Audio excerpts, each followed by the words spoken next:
கோயம்புத்தூர்ல ஒரு சின்ன பொண்ணு ரேப் பண்ணி கொலை பண்ணப்பட்டால, அதுல ஒரு புது அப்டேட் வந்திருக்கு. அந்த வீடியோவை பாருங்க.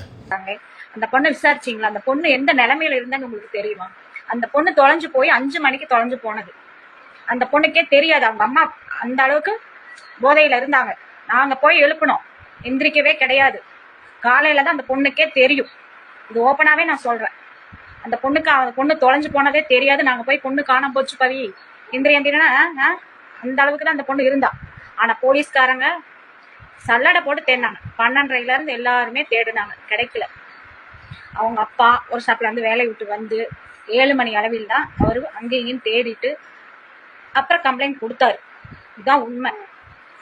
அதாவது ஒருத்தவங்க கூட தெரியாம அந்த பொண்ணு போக கிடையாது. முட்டாய் வாங்கி கொடுத்தான், அது வாங்கி கொடுத்தான், அதெல்லாம் உண்மை கிடையாது. அவங்க அம்மாவுக்கு பழக்கப்பட்டிருக்கு. அந்த பொண்ணு வந்திருக்காங்க, போயிருக்காங்க, பழகிருக்காங்க. அந்த ஆள் தான் வாங்கி கொடுத்துருக்கான். நல்லா போட்டுட்டு மொக்காவை விட்டு பிள்ளை இழுத்துட்டு போயிட்டான். இதுதான் உண்மை. அதுக்காக போராட்டம் பண்ணி நான் அந்த பொண்ணுக்கு தான் நியாயம் கேட்டு போராடணும்.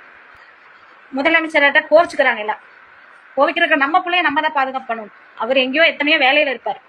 நம்ம வந்து எல்லாத்துக்கும் வந்து அவர் பாதுகாப்பு கொடுக்க முடியாது. பாத்தீங்களா, இவங்க யாருன்னா அந்த பொண்ணோட நெய்பர்ஸ், எய்த்த வீட்டுக்காரங்க, பக்கத்து வீட்டுக்காரங்களாம் இந்த பிரச்சனையை போய் பார்க்குறப்போ பொண்ணோட அம்மா நல்லா சரக்கு அடிச்சு போதையில் இருந்தாங்களாம். அவங்களே சொல்றாங்க. ஏன்னா இங்கே ஒரு பெரிய ஃபேக் நரேட்டிவ் செட் பண்ணிட்டு இருக்காங்க சோஷியல் மீடியாவில். என்ன அப்படின்னா, இந்த விஜய் படத்தில் தான் இந்த பெண்களுக்கு இந்த மாதிரி நடந்துச்சுன்னா பண்ணுறாரு, நிஜத்தில் பண்ண மாட்டாரு, ஆனால் அதெல்லாம் பண்ணுவேன்னு சொல்லி தான் சிஎம்ஏ ஓட்டு கேட்டு வந்தார் அப்படின்லாம். இது கேவலமான ஒரு செயல். யாருன்னா எதிர்கட்சிக்காரனுங்க பண்ணிக்கிட்டு இருக்கானுங்க, மீம்ஸ் பேஜை வச்சுட்டு, இன்ஃப்ளூயன்சர்ஸை வச்சுக்கிட்டு.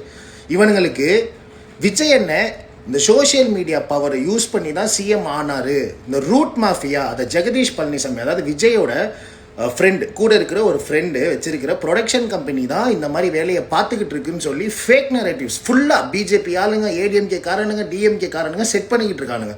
இந்த ரூட் மாஃபியா அப்படின்ற விஷயத்தை பற்றி நான் தனியாக ஒரு கண்டென்ட் போடுறேன். ஏன்னா எனக்கு A to Z தெரியும். ஏன்னா எதனால இப்படிலாம் நடந்துக்கிட்டு இருக்குன்னு.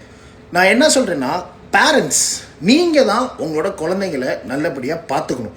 ஏன்னா விஜய் என்ன ஆல்ரெடி நிறைய வேலை இருக்கும், புரியுதா? உங்கள் வீட்டில் உங்கள் குழந்தைகளுக்கு ஒரு பிரச்சனை வரக்கூடாது அப்படின்னா நீங்கள் தான் ஃபஸ்ட்டு அவங்க கண்ணும் கருத்துமாக பார்த்துக்கணும். சட்டம் கண்டிப்பாக கடுமையான தண்டனையை கொடுக்க போது அதை விஜயனை கொஞ்சம் கொஞ்சமாக கொண்டு வந்துட்டு இருக்காரு, புரியுதுங்களா? ரேப் பண்ணுறவனுக்கு தக்க தண்டனை கொடுத்து தான் ஆகணும், அதில் எந்த ஒரு மாற்றமும் கிடையாது. ஆனால் உங்கள் குழந்தைய ஃபஸ்ட்டு நீங்கள் ஒழுங்காக பார்த்துக்கோங்க, புரியுதுங்களா?